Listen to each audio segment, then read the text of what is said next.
YCP నుంచి కొంచెం పక్కన పెడితే సార్, మిమ్మల్ని ఒక క్వశ్చన్ అడుగుతాను పర్సనల్ గా. చాలా సీనియర్ లీడర్ గా మీ అబ్జర్వేషన్ ఏంటి? వస్తున్న నాయకులు చేరుతున్న పార్టీ జనసేనగా ఇప్పుడు మారిపోయింది. టీడీపీని ఆప్షన్ గా ఎంచుకోవట్లేదు అని చెప్పి కొంతమంది నాయకులు మాట్లాడుతూ ఉన్నారు. ఎందుకు జనసేన ఒక హ్యాపెనింగ్ పార్టీగా కనిపిస్తుంది అంటారు అలాంటి లీడర్స్ కి? ఆయన నాయకత్వం మీద అందరికీ కూడా గౌరవం ఉండొచ్చు. అదేవిధంగా చంద్రబాబు ఈ ప్రజా వ్యతిరేక కార్యక్రమాలన్నీ కూడా ఎక్కువ చేస్తూ ఉన్నాడు కాబట్టి ఆయన తెలుగుదేశం పార్టీలో చేరడానికి ఇష్టపడకపోవచ్చు. దానికి కారణాలు ఏవైనా కానీ వాళ్ళందరూ కూడా ప్రతిపక్షంలో ఉన్నట్లే. సార్, 2024 ఎన్నికలు కేవలం పవన్ కళ్యాణ్ యొక్క ఎఫెక్టివ్ వల్లనే ఈ రిజల్ట్ అంటారా? మీ అభిప్రాయం? 100%. దాంట్లో పవన్ కళ్యాణ్ వల్లనే 100%. అటు వైసీపీ ఓటమి, అటు కూటమి గెలుపు 100%. అంతలాగా పవన్ కళ్యాణ్ ఇన్ఫ్లుయెన్స్ చేశారంటారా AP politics? AP politics influence చేశాడా లేదా అనేది కాదు, వారికి సంబంధించిన సామాజిక వర్గం అంతా కూడా ఆయనకు గట్టిగా మద్దతు ఇచ్చింది. ఆ మద్దతు తెలుగుదేశం పార్టీకి ఉపయోగపడి ఎన్నికల్లో గెలవడానికి కారణభూతులే. ఓకే సార్, టీడీపీ పార్టీకి కమ్మ సామాజిక వర్గం బలం, జనసేన పార్టీకి కాపు సామాజిక వర్గం, మరి వైసీపీ పార్టీకి ఏ సామాజిక వర్గం? ఒకవేళ నిజంగానే అది నమ్మి ఉంటే ఈరోజు ఈ రిజల్ట్ వచ్చేదా అంటే? లేదు, లేదు. రెడ్లంతా కూడా చాలా మంది వ్యతిరేకం చేశారు. కారణాలు ఏవైనా కానీ రాబోయే రోజుల్లో మంచి ఫలితాలు వస్తాయని చెప్పి ఆశిస్తాను. రైట్. ఫైనల్లీ మొన్న రీసెంట్ గా తిరుమలని బండి సంజయ్, కేంద్ర మంత్రి, మీకు తెలిసి ఉంటుంది, తెలంగాణకు సంబంధించిన ఎంపీ. సో తను దర్శించుకున్నప్పుడు ఎర్రచందనం స్మగ్లర్ వీరప్పన్ వారసులు ప్రభుత్వం నుంచి పోవటం మంచి పరిణామమే, దీన్ని నేను స్వాగతిస్తున్నాను అంటూ మాట్లాడడం. అతనికి ఓనమాలు తెలియదు మా జిల్లా గురించి, మా ప్రాంతం గురించి. ఆడెవడో ఏదో ఎత్తిస్తే అది మాట్లాడాడు.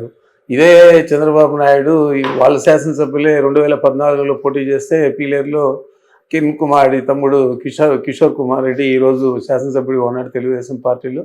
అతని గురించి పబ్లిక్ మీటింగ్లో ఎర్రచందనం స్మగ్లర్ వీరప్పన్ అన్నాడు.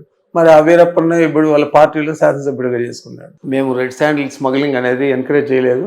నేను ఫస్ట్ టైం శాసనసభ్యుడు అయినప్పుడు రాజశేఖర గారు ఉన్నప్పుడు దాదాపు 370 వెహికల్స్, కొత్త వెహికల్స్ ఫస్ట్ టైం కొనిచ్చాం. అంతవరకు పాత బండ్లు ఇండిపెండెన్స్ అప్పటి నుంచి ఉండేటివన్నీ ఉన్నాయి తప్ప కొత్తవి లేవు. కొనేదే కాకుండా 24 డిఎఫ్ఓలు అంటే ఫారెస్ట్ డివిజన్స్, ఆ డివిజనల్ ఫారెస్ట్ దీనికి 1+4 ఆర్మ్డ్ ఫోర్స్ ఇచ్చాము. ఆర్మ్డ్ ఫోర్స్ ఇచ్చి వాళ్లకు సెక్యూరిటీగా ఇచ్చి రెడ్ శాండిల్ స్మగ్లింగ్ అరికట్టేదానికి కృషి చేసాము. చేసేదే కాకుండా చాలా మంది మీద అప్పుడు పీడీ యాక్ట్ కూడా పెట్టాము.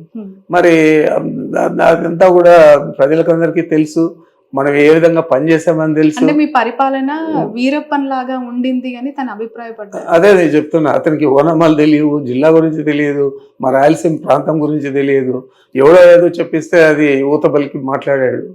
మరి దురదృష్టకరం. సార్, ఏ రాజకీయ నాయకుడైనా రాజకీయాల్లోకి వచ్చిన తర్వాత ప్రత్యర్థి అంటూ ఉంటారు. గెలుపు ఓటమి ఖచ్చితంగా అవి అనివార్యం. ఒకరికి గెలిస్తే మరొకరు ఓడిపోవటం అనేది అనివార్యం, ఇప్పుడు చూస్తున్నాం.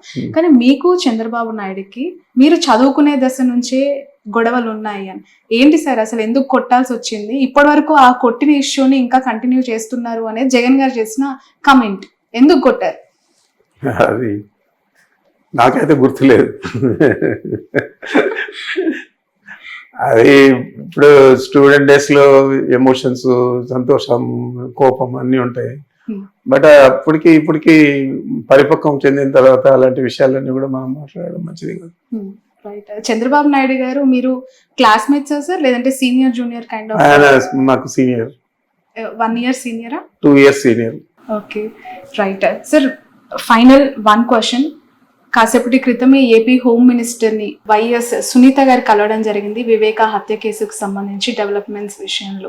ఎలా చూడాలి సార్ ఆ ఇష్యూ? ఫ్యామిలీ ఇష్యూ ఎప్పటికైనా సాల్వ్ అవుతుందని నమ్ముతారు? ఎందుకంటే మీరు చాలా ఫ్యామిలీకి దగ్గరగా ఉన్న సీనియర్ లీడర్. ఒకవైపు షర్మిల చేస్తున్న కమెంట్స్, ఒకవైపు సునీత చేస్తున్న అలిగేషన్స్ ని జగన్ గారు సార్ట్అవుట్ చేసే ఆలోచన ఏమైనా ఉందంటారు? మరి ఆయన ఆలోచన నాకు తెలియదు, కానీ వీరిద్దరూ కూడా ఈ మొదటి నుంచి కూడా జగన్ గారిని టార్గెట్ చేసి ఈ కేసును పైకి తీసుకొస్తున్నారు తప్ప వేరే ఆలోచన లేదు. జగన్ గారికి నష్టం జరిగే విధంగా మనం ఏది చేస్తే బాగుంటుంది అని ఆలోచన చేసి షర్మిల గారు కానీ సునీత కానీ చేస్తూ ఉన్నారు తప్ప ఈ కేసు మీద వారికంటే ఎక్కువ శ్రద్ధ చంద్రబాబు నాయుడుకి ఉంది. చంద్రబాబు నాయుడు ప్రోద్బలంతో ఇవన్నీ కూడా సునీత కానీ తర్వాత షర్మిలమ్మ కానీ ఇద్దరు కూడా చేస్తూ ఉన్నారు. మరి ఇది వారి కుటుంబానికి సంబంధించిన విషయమైనా కూడా దీన్ని రాజకీయంగా రాష్ట్రమంతా కూడా ప్రజలు నమ్మించే విధంగా వాళ్ళు ప్రయత్నం చేస్తూ ఉన్నారు. ఇదంతా కూడా చంద్రబాబు నాయుడు స్కెచ్ తప్ప వేరే కాదు. ఓకే, ఖచ్చితంగా షర్మిల గారు వెనుక చంద్రబాబు నాయుడు గారు మాట్లాడే మాటలు కానీ ఆమె పబ్లిక్ మీటింగ్స్ లో చెప్పే విషయాలు కానీ ఇవన్నీ కూడా చంద్రబాబు దగ్గర నుంచి వచ్చేటే తప్ప సొంత ఆలోచన అనుకుందని నేను అనుకోవడం లేదు. సార్, ఎప్పుడైనా ఇన్ ఫ్యూచర్ జగన్ గారు షర్మిల గారు కలిసే అవకాశం ఉందని ఏమైనా భావించే అవకాశం? కుటుంబమే కదా మా, ఎందుకంటే ఈ స్థాయి బ్రదర్ అండ్ సిస్టర్స్ కాబట్టి ఏ స్థాయి కాంట్రవర్సీ అయినా కూడా సంసుకోవచ్చు, చెప్పలేము. ఎందుకంటే పార్టీకి ఇప్పుడు ఒక ఇబ్బందికర వాతావరణము, తను ఉండుంటే బాగుండేదని అభిప్రాయపడుతున్న కార్యకర్తలు కూడా ఉన్నారు. ఒకవైపు ఈ వైరం చూస్తూ ఉన్నాం, ఎలా చూడాలంటారు దీన్ని?